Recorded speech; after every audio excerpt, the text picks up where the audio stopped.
All right, today we are going to go over code of conduct, because everybody needs one.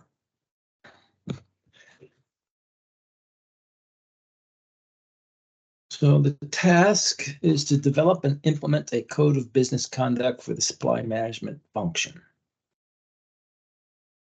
So you're sourcing from a component from a supplier located in Northeast China, whom you suspect is subcontracting the work to a company in North Korea. The North Korean company is rumored to be using prison labor and blood diamonds in the cutting heads of their tools. None of this is a good thing for you. You want to stay well away from that. Ethical rule of thumb: if your mother would be embarrassed by your conduct, it's probably wrong. So ISM principles of ethical supply management: integrity in your decisions and actions, value for your employer, loyalty to your profession. So those are your principles, those three principles. And then these are the standards: impropriety, conflict of interest, influence, responsibilities, relationships, confidential information. It's all right here in the latest version of the Principles and Ethical Standards of Supply Management with guidelines. And they go into each one of those, if you're curious. So you got executive summary, personal behaviors. It talks about what it is. And what do they do at the end here?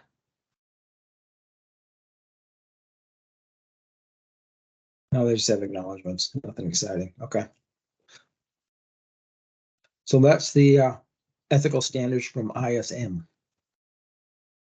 ISM also has some principles for sustainability and social responsibility, often abbreviated CSR, which stands for corporate social responsibility. It usually covers this kind of thing. Ethics is in there, sustainability is in there, anti-corruption, being a good global citizen. This is the ISM version of that, which principles of sustainability and social responsibility. There are, I think, 10 of them, 11 of them. Anti-corruption, diversity, environment, ethics, financial integrity, global citizen, health and safety, human rights, labor rights, supply chain sustainability, and transparency. So a tool for prioritizing and identifying social responsibility gaps. It's the same tool used for identifying and prioritizing other gaps. Establish your organization's business priorities. Evaluate your organization on each principle. And then determine the significance of the gap. Evaluate the level of the significance of the gap. Evaluate the business area the gap affects. What's the likelihood of the business area and how difficult will it be to close the gap? And then prioritize your identified gaps. Pretty generic tool. Organizational policies. Companies need written policies for ethics, safety, and environment. So code of ethics, specific guidelines and gratuities, conflicts, reciprocity, etc. If you don't have one, you can use the ISM version. Document retention and control policies, documentation covering applicable laws to supply management. You got to have environmental management standards, which is ISO 14000 series. Organizational structure and reporting lines, process and procedures for managing suppliers. That's pretty common stuff. Purchasing processes and authority, dollar transaction approval process, pretty common. Commitment to community philosophy and philanthropic goals. At PACCAR, it's the PACCAR Foundation that does the philanthropy. ISM Supplier Code of Conduct. So we have a code of conduct for the suppliers. We also have a code of conduct for the supply management personnel. So we showed you the ISM Code of Conduct for supply management personnel. This is the ISM Code of Conduct for the suppliers. And they're supposed to sign up for this and say, yeah, they'll do it. So if you don't have a supplier code of conduct, you can use this as a base to start. Scope, principles, so you got human rights, human trafficking, child labor, forced bonded labor, freedom of association, collective bargaining, discrimination, diversity, harassment, health and safety, fair wages, and working conditions. It talks about reporting issues and resources. So you can use this as a template. It's a pretty good thing for a supplier code of conduct. So PACCAR has a supplier code of conduct. It's not this ISM one, but they have the Sustainability Accounting Board, which is an international organization, has a social responsibility and governance report that PACCAR posts on their website. And it's put together by somebody called the SASB, or the Sustainability Accounting Standards Board. This is part of IFRS, which is the International Financial Reporting Standards, which is part of the International Sustainability Standards Board. So it's all kind of like nesting Russian dolls. But if you go to this report, which is available on the www.paccar.com site, and go to page 8, it's under ES&G, which is under financial for whatever reason. Scroll down here, and this is the report you want right here.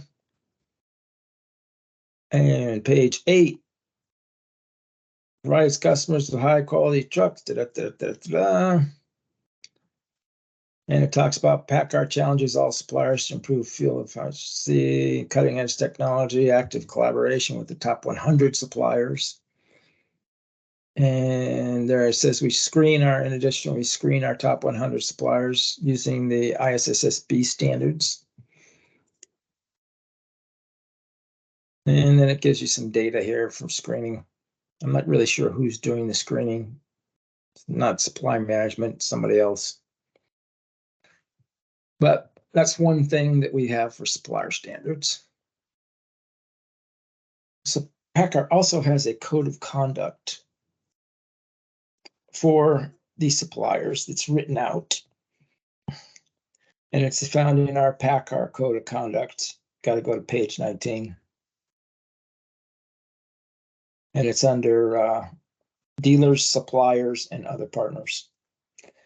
And it talks about other business partners must exhibit the highest ethical principles consistent with standards and principles contained in the code of conduct, including those related to anti-bribery, antitrust, fair competition, trade compliance, and business ethics. So that is the supplier code of conduct that PACCAR has and ISM has. They're similar, not the same. Industry codes of conduct. I don't know that there's one for trucking, but there are other industry codes of conduct. But the United Nations has a code of conduct, the 10 Principles of a Global Compact. You can go here and read all about it.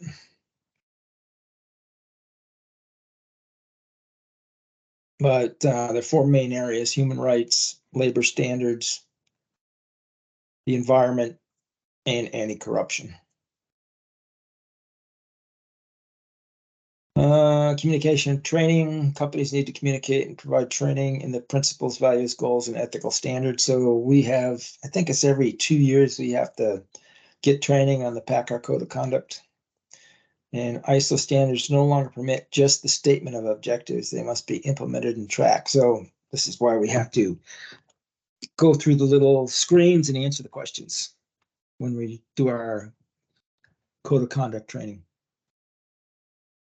You have to prove that you are actually paying attention to some degree. Laws governing issues and ethics. So ISO, it's not a law, but Sarbanes-Oxley is a law, which does require ethics training. ISO also requires ethics training. And then there's also ethics laws along the lines of libel, which is the written form of defamation, and slander, which is the oral form of defamation. Well, basically telling lies about people. Disparagement, which is making a malicious or false statement of fact as to the quality or performance of an organization's product or service. So it is a lie and it's slander, but disparagement has to do with products and services, saying this company's service is terrible. Attempts to influence others to avoid buying goods. It's illegal. Bribery, everybody kind of knows what that is. It's a felony in the US. Extortion, obtaining assets, typically money, through coercion. And there's a couple of extortion groups here. The International Chamber of Commerce has this resist thing, which is in integrity and good governance. But anyway, I got another one back here. It's some role-playing stuff for dealing with corruption. 22 different scenarios you can practice that as a group. And then this other company, this other nonprofit called Transparency International is another one fighting anti-corruption. Seems to be quite the problem in the world. And then we've got everybody's favorite conflict minerals. This actually comes from the Dodd-Frank Wall Street Reform Act. And the SEC, or Securities and Exchange Commission, is the one that enforces it. This is a fact sheet put out by the SEC about Dodd-Frank conflict minerals, or Dodd-Frank in general. Or no, I guess this is conflict minerals, Dodd-Frank by the SEC. Yeah, what must be included in conflict minerals report. And then that's for all firms. This is just for small firms. It's another one put out by the SEC for small companies, which is not PACCAR. And then you've got customer-driven requirements. Often the organization may be subject to contractual terms stipulated by customers, which may be also applicable to subcontractors, especially if you're doing work for the government. And consumer products and services companies, in particular, consumers are demanding that companies have social justice and diversity programs. And they will boycott your stuff if you upset them. So if you're selling directly to the public, this stuff is very important.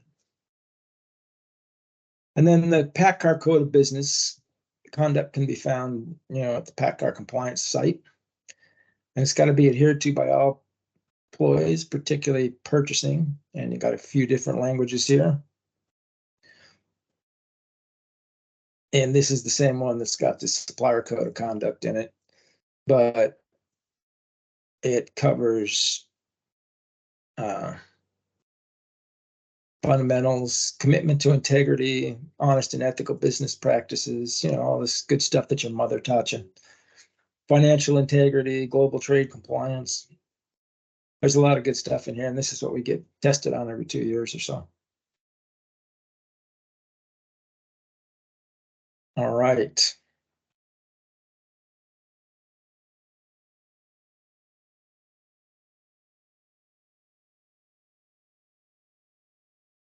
Ethical decisions are most likely to be affected by the fact that what? No ethical code of conduct is available for supply management professionals. Well, that could be a problem. Organizations rarely provide training on the subject. Yeah, it still could be a problem, but not as big a one. Ethical performance should be based on goods or services purchased by the supply management professional. Yeah. Ethical decisions frequently span a continuum from moral obligations to legal requirements. So where most ethical decisions are most likely to be affected, I would say A. If you don't have a code of conduct, it's going to be a problem. Nope, it's D. As ethics is a system of moral principles and rules, including legal requirements, as such, ethical decisions often include moral and legal considerations. What's wrong with the A? Several codes of conduct exist for supply management professionals throughout various industries to provide guidance in ethics and professional conduct. Okay, fine. All right. Which of the following situations is not in conflict with the ISM principles and standards of ethical supply management?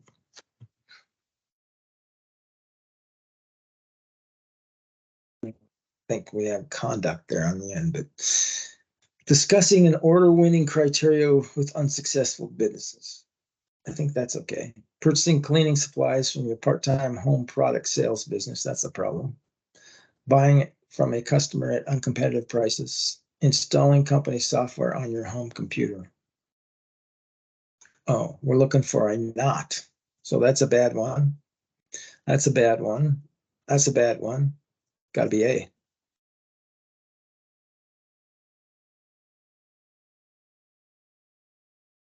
A it is. All right, there's 8 questions out there, so go ahead and get on them. Just raise your hand when you get done. I will go over the answers in a few minutes.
Uh,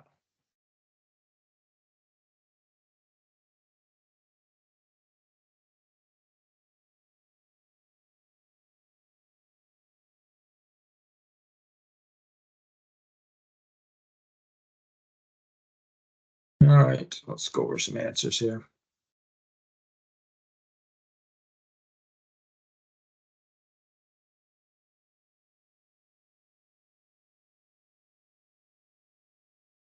Number 1 is delta. Integrity is the alignment of one's deeds and actions, or words and actions. 2 is also delta. Disclosing information in any way, either 1 or 2 is not in the plan. 3 is Bravo. Knowledge of ethical conduct, including laws, regulations, professional standards, and organizational policies, is key to compliance. 4 is Delta. As commodity managers' actions are avoiding an appearance of impropriety. 5 is Charlie. Because understanding stakeholders, business owners, and legal systems is considered part of ethical standards rather than social responsibility. Oh, okay.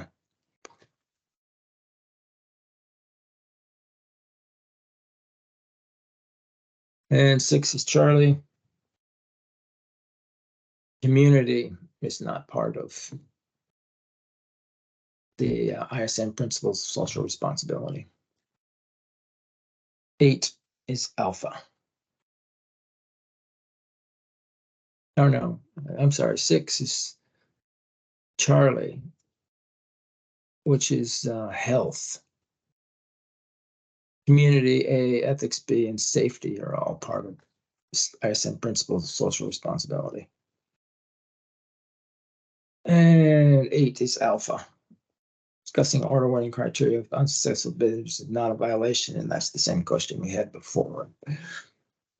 All right, that's all I got for you. We'll do 2F2 on Monday.